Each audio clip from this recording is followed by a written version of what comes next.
I don't generally like to say there are just two types of people in the world, as opposed to there are two dominant ways that we can engage in situations, one being the thermometer and one being the thermostat.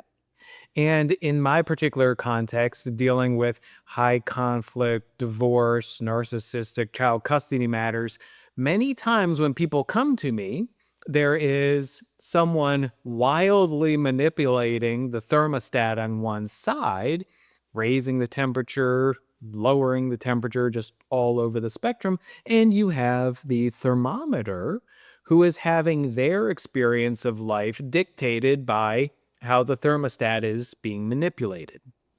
My goal when working with folks is often to help the person who's being the thermometer kind of take charge of regulating their own temperature. And so when we're dealing with these truly narcissistic exes, these truly narcissistic folks, we know they love to crank up the heat. They love to watch other people squirm and sweat and be uncomfortable.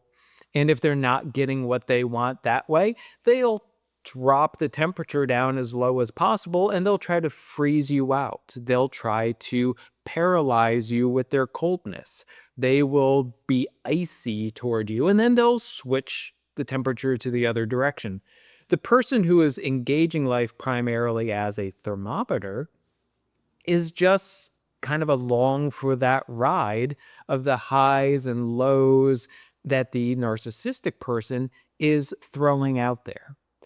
The better way of engaging the situation is saying, all right, I possess both of these capacities that I can respond as a thermometer, I can respond as a thermostat. And so rather than letting that person's behavior dictate whether I feel hot or cold, I'm going to choose my own settings. I'm going to take control of this as my comfortable range.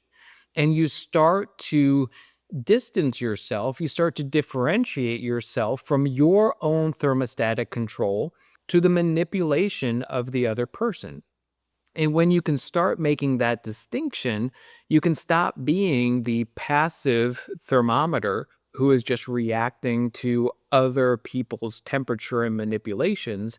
And you can step back and say, all right, my temperature feels like it's running high, which means I need to set myself here. I can dial my own self in to the temperature that I want. And if the other person or the situation is trying to be frigid and freeze you out through coldness and iciness, you're able to raise your temperature to a setting that makes you more comfortable. And this is where we get into differentiation and self regulation. So, whenever you're feeling like you're at the whims of being frozen out or you're sweating it because of somebody being fiery or hot towards you, that is a sign for you to check in with how you yourself are regulating your own temperature.